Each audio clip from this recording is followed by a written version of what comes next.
Perspective on Florida Gateway College Television is sponsored by Nutrien. Nutrien, feeding the future.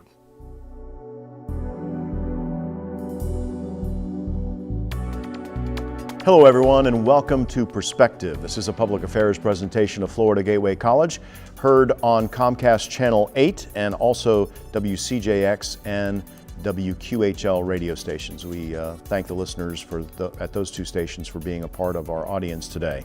My guest on the program is Dr. Christopher Esing. He is a professor of history at Peay University, and we're going to talk about some things you probably didn't know about Olustee and the battle that took place during the Civil War here, the only battle fought on Florida soil. We'll do that when we come back. Don't go away. Home fire drills give your family a plan of action. In a home fire, you may have less than 2 minutes to get out. So when you drill, show everyone 2 ways out of the house, pick a safe meeting spot, and get there in under 2 minutes. Then practice home fire drills at least twice a year. You can even make them fun. So everyone knows the sound and exactly what to do when they hear a smoke alarm.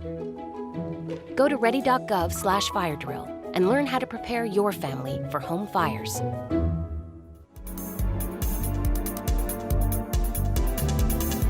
Welcome back to Perspective on FGC TV. My name is Mike McKee and my guest is Dr. Christopher Esing, a Lake City, Columbia County native who is now an instructor of history at Peay University. Welcome to the program. Thank you. It's a pleasure to be here. You know, being from Lake City, you know, everybody knew about Olustee, the Olustee Battle Festival, and it kind of commemorates the battle that took place back during the Civil War. And we reached out to you and said, maybe you could share some things that people don't really know about the Olustee battle that took place. Well, first of all, what year did it take place? The Battle of Olustee takes place in 1864. It's toward the end of the Civil War. It's almost towards the end of the Civil War. That's exactly right. In fact, many of the military officers and many of those who participate in Olustee end up going back up to Northern Virginia and participating in the battles of Northern Virginia towards the end of the conflict. In fact, Truman Seymour, who is the head of the Union forces, he ends up fighting in the Battle of the Wilderness. He is at Appomattox when Lee surrenders. Well, and the significance of this battle is, as I said, the only real big battle that was fought on Florida soil. Why was Olustee so important to the Union Army during the Civil War? I have an idea it was about food, but tell us, if you would, what the significance of the battle was. Well, interestingly enough, a part of it is about the supply lines. So Lake City was the head of the Department of East Florida for the Confederacy, and part of the Department of East Florida had the quartermaster's offices in Lake City, which means that a lot of the rations coming out of Florida ended up moving up through Lake City into Georgia and into South Carolina. In fact, Florida supplied the majority of the beef and also supplied the majority of the leather then for the Confederacy. It also supplies the majority of the salt. So there are a large number of salt works that are getting salt and then distributing them up to the north. Now, why was salt? And again, it's obvious that it was used as a preservative, but salt was very important back in the day because there was no refrigeration. That is correct. There is no refrigeration, so that salt allows for preservations of meats, and it's necessary for the diet. Well, let's talk about the Union Army, and there was a gentleman named Salmon Chase that was part of that. They said, let's cut him off. Well, Salmon Chase is the Department of the Treasury, and he is being pushed by a man named Lyman Stickney. There we see a photograph of him. That's right. So Lyman Stickney is the head of what is called the Florida Direct Tax Commission. And he emerges, many of the Unionists in Florida after 1862 flee to the north. They flee to New York. And in New York, he emerges as one of the great leaders. He is chosen by Chase to be the head of the Tax Commission. And the Tax Commission's responsibility was to essentially take abandoned properties. These are properties by those who support the Confederacy and had not paid their taxes. So he is convincing Chase. He's also convincing a large number of Northern abolitionists that Florida can be redeemed. In fact, it can be switched sides, that if they can take these abandoned properties, they can redistribute these abandoned properties, that ultimately Florida can be switched from a Confederate state into a northern state, and he is trying to use Chase in the Department of the Treasury to ultimately bring in northern troops to switch that. Lincoln also becomes involved through his secretary, whose name is John Hay. John Hay is in fact a very prominent abolitionist, and he supports these policies, and Lincoln hopes to be able to use and implement his 10% plan and use Florida as a testing ground for his 10% plan for Reconstruction. Essentially, if they could have gotten 10% of the population, Florida could have been reconstructed and ultimately brought back into the Union and participated then in the elections of 1864. So the end game was to kind of strangle the South with Florida as a hopefully a conquest. The end game was to, in fact, then, strangle Florida, ultimately maybe even use the Floridians to switch Florida and essentially cut it off from the Confederacy. So I understand they started in Jacksonville. They did. So take us through the battle, the back in the day. Again, there was no, I don't believe there was a railroad back then, but everything was done by horse. Talk about what that was like for the Union troops to land in Jacksonville and then move their way toward the southern capital of Tallahassee. In fact, there is a railroad. The main railroad is the Florida Atlantic and Gulf Central Railroad, and they're moving along essentially that path over towards Olustee. What ultimately brings about Olustee is essentially part of this Union plan and part of this plan of the Treasury Department. The Salmon Chase is convinced by Stickney that Florida would be a great testing ground to use African American soldiers and to test these African American soldiers ultimately in order to bring them in. Those things began to occur in 1862 and 1863 under General Thomas Wentworth Higginson. He comes down and in fact he occupies Jacksonville. He eventually leaves in October.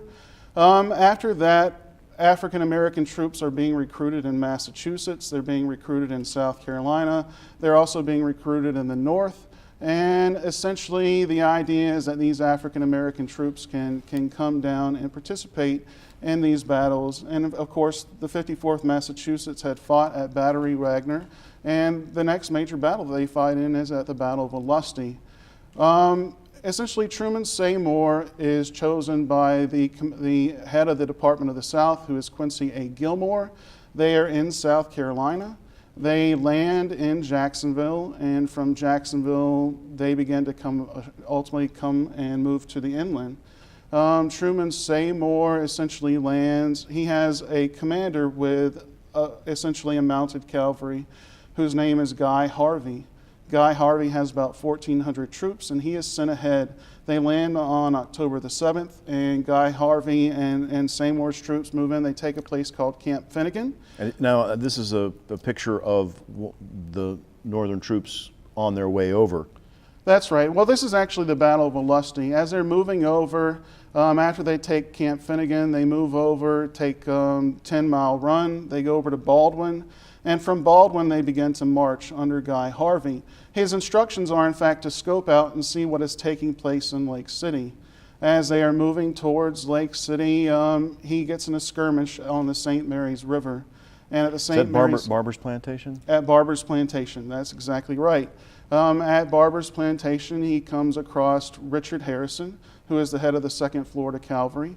And there they have a skirmish. Ultimately, Harrison had the high ground, and Harvey is able to begin to use missiles and to ultimately then use the artillery to his advantage. Now, when you say missiles, you're not, we think of the modern day missile. These were like balls, weren't they? They're balls. That's exactly. It was gunpowder in a tube. You light it, and it throws a. That's exactly right. And it does as much damage as a big ball can do. That's exactly right.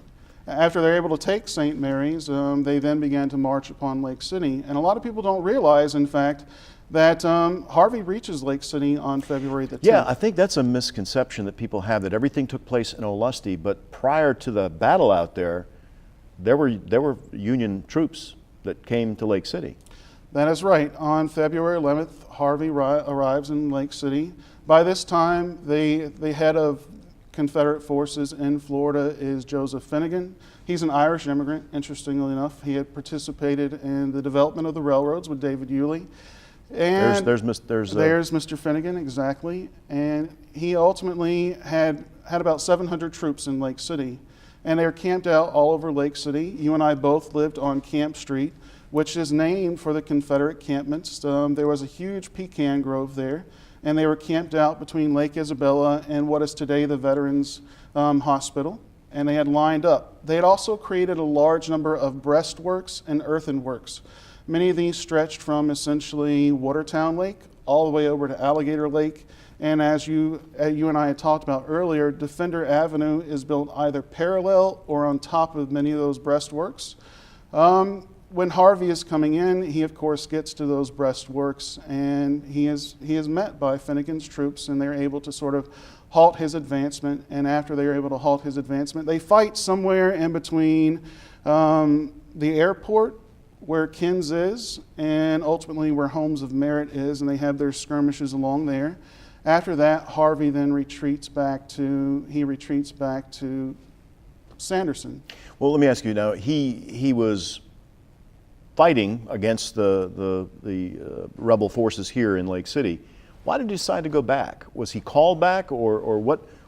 Instead of continuing the fight here, why didn't he just finish it when he had a chance?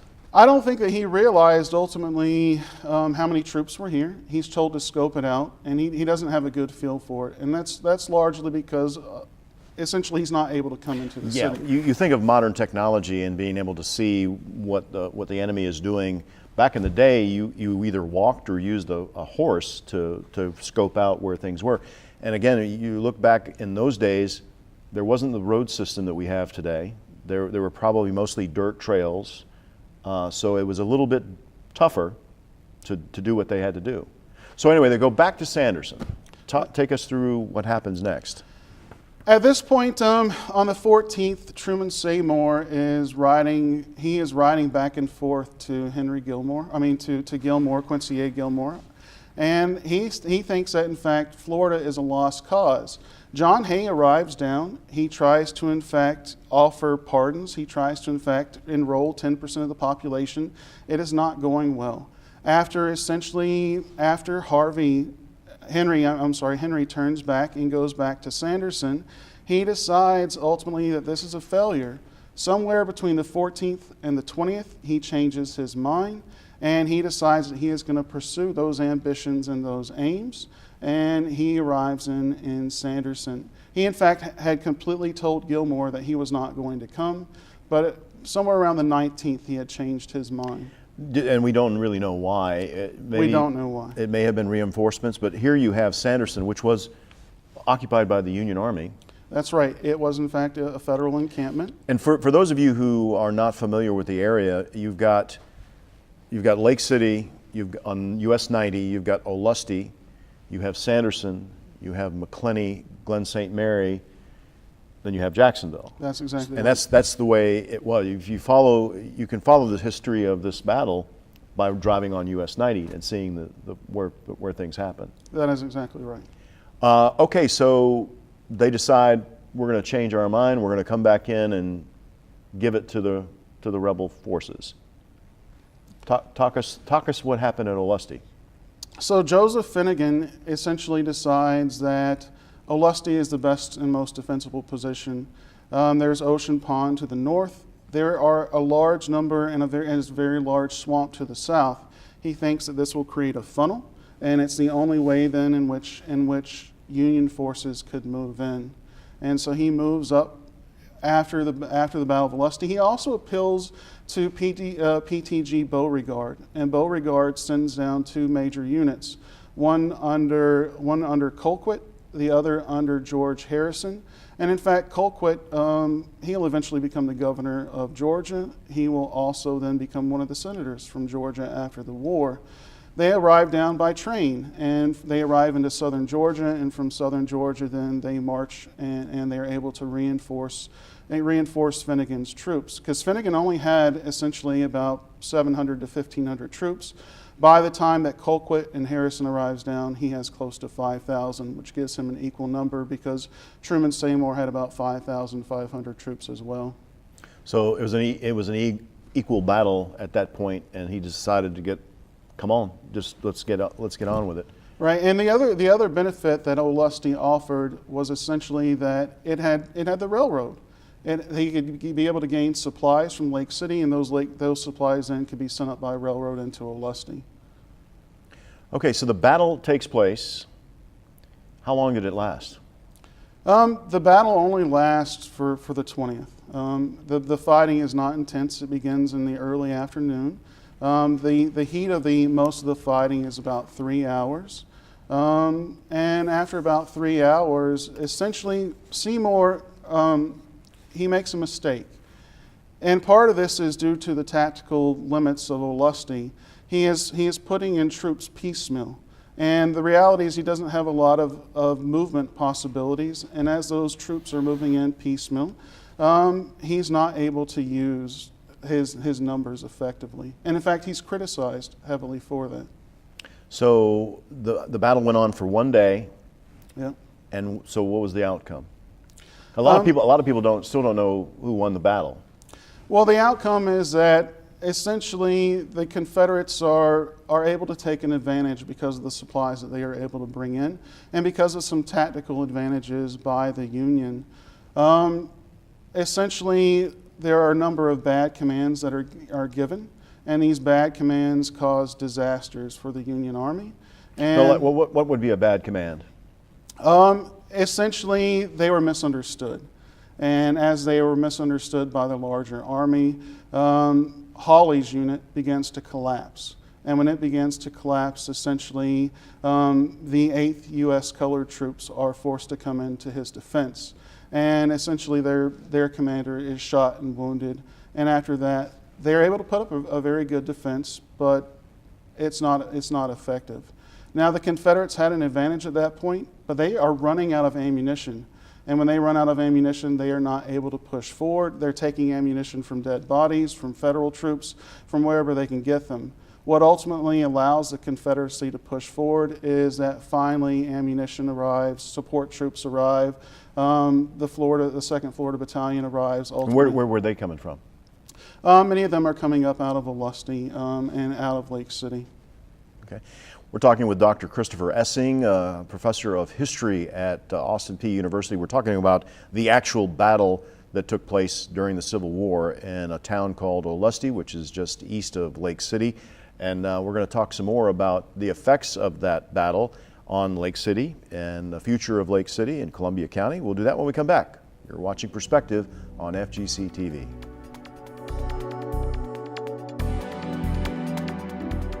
I'll never forget the day our landlord called and said, "Read your lease. No pets allowed." My owner tells him my dog ate the lease, but that didn't work. And now I'm stuck in a shelter. But this pit bull is ready for a new crib. I'm loving, loyal, and play well with others. So don't be intimidated by all my muscles, because the biggest one I have is my heart. That's right, I said it.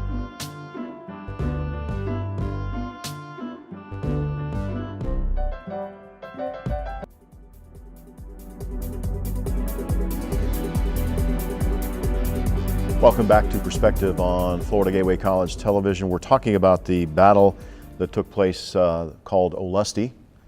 Took place back in the Civil War, toward the end of the Civil War in 1864. Dr. Christopher Esing is a professor of history. Let me ask you, do a little aside here. Is this kind of what got you interested in history? Is learning about this battle and knowing that it was, like you said earlier, Chris grew up, and I lived on Camp Street, which is just a block away from the VA hospital. I was at the corner of Hernando. For those of you who live in Lake City, at corner of Hernando and Camp Street. Interesting to know that camp was part of the festival, and I'm sure there are artifacts, maybe even under our houses over there. That is a very good possibility, and certainly it did play a role then in my interest in history. One of many things, I think growing up in that area, much of it then being the historic part of Lake City, piqued my interest and my intrigue, and that ultimately led me down my path. And I think people on the outside, they kind of look at Olustee as just a Civil War battle, but there was so much more to it. There were so many things that happened that people either don't understand, like you talk about how they ran out of ammunition. Again, there was no warning. There was not like a hurricane warning system out there. They didn't know that the Union troops, they kind of probably had a little word and knew that something was happening, but they had no idea what they were going to even be up against. So that was a challenge. But let's talk about the battle itself. How many people died in the battle? For the Union, there are about 1,864 casualties. For the Confederacy, there's about, I think, 946, 947 casualties. Well, let's talk about the casualties. A lot of them didn't die on the battlefield. They died of complications after. That's because, right. Again, I don't think people understand modern medicine is where it is now, but back then, and I hate to say it, they rubbed dirt in the wound or whatever, and they moved on because there was no way to get treatment. So many of the Union casualties, those that were not dead, are taken back towards McClenny and back towards Jacksonville to be treated. Many of the Confederate casualties then are brought back into Lake City. And what is amazing is that there were hospitals all over Lake City. There's a really great map that shows where most of the Confederate hospitals were located. And they were located all up and down Marion Street, all over downtown. The most prominent then being at the Cathy House Hotel. And they are treated in Lake City as they are brought back. I think we have a photograph of the Cathay House. Now, where exactly was this? Because this was on the block close to Railroad Street. Okay, and you see it's a 3-story wooden frame. Again, horses were the transportation of the day, and again, this is no longer here. That is right. Probably came down a long time ago. So a lot of people died of infection, of gangrene, because they really were injured with these primitive. I mean, some of them were injured with swords. I mean, I think there was some hand-to-hand combat that went on as well, right? Certainly, there's hand-to-hand combat. One of the biggest issues at Olustee is that there was no cover. So, in fact, those who are wounded, they are shot and they are having limbs torn. And this was a huge issue throughout the Civil War. In fact, it's one of the things that would largely shape Florida after the war, is that so many of those in the Union and so many of those in the Confederacy suffer from wounds. And those wounds in particular for Union soldiers and veterans, they suffered from rheumatism in the winter, and their doctors prescribed them essentially several months in Florida to deal with the rheumatic issues. And many Northerners would begin to come down to Florida after the war because of that. Well, let's talk too, and again, we take for granted that we have insect repellent, but back in the day, there was rattlesnakes, there were wild boars, there were scorpions, there were mosquitoes. This is all new to the northern troops who were coming down here. Certainly. I mean, many had been fighting in the South, so they knew a little bit about the mosquitoes and essentially about many of the wild animals. I think that a number that had arrived, in fact, had already fought in a number of campaigns already. So that would have been new. It would have been a little new. It would have been a little surprising, but ultimately it was something that they learned to deal with. Let's talk about Florida's history. How did this battle and the Civil War affect the state of Florida and where we are today? So it has a tremendous impact on the development of Florida. Essentially, as I said, many of the Union veterans, many of the Confederate veterans, they suffered from a number of things. Many of them suffered from rheumatism, from the wounds that they received. A lot of them also had PTSD, or what we would think of today as PTSD. They called it neurasthenia. And because of neurasthenia, many of them are essentially prescribed time to get away. They are prescribed time, many of them in Florida, and a large number of veterans end up moving to Florida, settling in Florida, and that really helps to sort of set the stage for Florida's tourism industry. At the same time, because of the actions of Lyman Stickney in encouraging African Americans to come to Florida, large African Americans would flood into the state after the Civil War. The highest rate of land ownership for African Americans in the South was in Florida. By 1872, there were over 9,000 African Americans that owned property, which was beyond any other state in the South. And in fact, many of the advertisers and many of the boosters of Florida are talking about Florida as what is called the Negro New Jerusalem. And that encourages a large influx of African Americans to come into the state.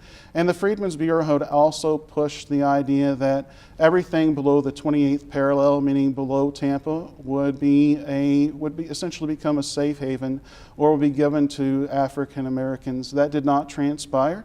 But that idea encouraged large numbers of African Americans and created an environment in which African Americans had an immense amount of opportunity within the state after the war. So what Reconstruction, was it easier in Florida versus anywhere else because of some of the stuff that happened? So Reconstruction in Florida is interesting. It just depends on where they were located. So African Americans had a lot of opportunity in the cities. And this is partially because many of the cities had been abandoned during the Civil War. So Jacksonville had largely been abandoned, Tampa had largely been abandoned, Pensacola had largely been abandoned, and these become safe havens for runaway slaves. And these runaway slaves essentially start to be educated, they start to work, and the Freedmen's Bureau protects their interest. And because of that, essentially they're able to establish really important African American communities. In Jacksonville, the suburb of La Villa would be a prominent African American community. In Pensacola, then, it establishes a basis from which African Americans can gain jobs, can gain opportunities, and essentially make a living. And because of that, large numbers of African Americans move into the state for those economic opportunities that they did not have elsewhere. But in fact, then in the immediate aftermath of the Civil War and the early parts of Reconstruction, it was quite violent. And the KKK was established in many areas. They did try and use then means of terrorism to try and terrify Republicans and African Americans. But African Americans still then held a large number of political positions throughout the state, including in Columbia County. There were 10 African American representatives that represented Columbia County essentially during Reconstruction, well into the 1880s. Was this in the legislature in Tallahassee? It was in both the legislature, but there were also then aldermen on essentially the city council that were also African Americans. So there's a lot of history that people are unaware of that happened because of the Civil War, because of this battle. If there's one takeaway that you can let people know, what would it be about what happened here? And I think that a lot of people don't realize how important the battle was, both during the Civil War, but also after. The battle would have a tremendous impact. It would have, Florida's role in the Civil War would be immensely important, primarily because of the beef and the food supplies, but also because essentially it sets the stage for the development of Florida to become one of the largest states in America because of this influx of veterans and because of this influx of individuals looking for opportunity. And much of that is set by Lyman Stickney right before Olustee, and Lyman Stickney then is actively a major supporter to bring in troops into Florida, which sort of causes Olustee. all right. Dr. Christopher Esing is a professor of history at Austin Peay University. If you'd like more information on this, or if you want to take a class at Austin Peay, I'm sure you could get signed up. We've got your contact information. Austin Peay is in Tennessee. That's right. It's in Clarksville, Tennessee. Clarksville, Tennessee. esingc@apsu.edu.